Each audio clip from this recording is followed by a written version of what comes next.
Pagkatapos kong patulugin ang aking anak ay dumating ang kapatid ko na may daladalang isda.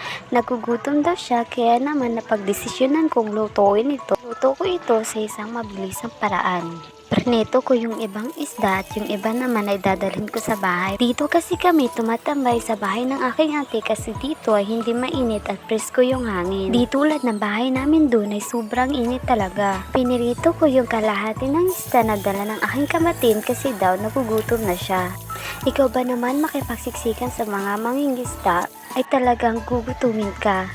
Kaya naman nung may naluto na ako ay kumuha na siya kasi daw hindi na niya kaya, gutom na talaga siya.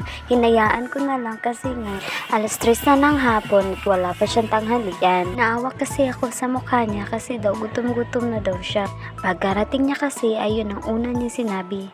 Kaya nung pagdating niya ay niluto ko kaagad yung dala niyang isda para makakain na kaagad siya.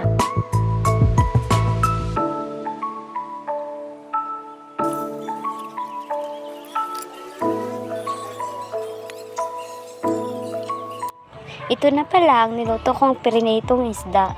Siyempre dahil niluto natin to, kailangan tikman natin para malaman natin ang lasa. Kumuha na rin ako ng plato at nakipagkain na rin ako sa kapatid ko. Tapos na pala ako magtanghalian dyan kaso nagutom ako kasi nga merong piniritong isda. Favorite ko kasi ang piniritong isda kaya naman nakikain na rin ako. Sabi nga ng ate ko ay sobrang taba-taba ko na daw kaya kailangan ko nang mag-diet. Kaso hindi ko magawang mag-diet kasi nagugutom talaga ako. Ayaw rin kasi ng partner ko na pumayat ako kasi ayaw niyang isipin ng mga tao na pinabayaan niya ako. Siyempre gusto ko rin naman na pumayat kasi nga yun ang dream natin. Kaso lang ilang years na akong payat kaya naman gusto ko rin tumaba. Kaya kain ng kain tayong mga walang pipigil sa atin kasi yung asawa natin gusto tayong tumaba. Unless na lang siguro kung yung asawa natin ayaw tayong tumaba.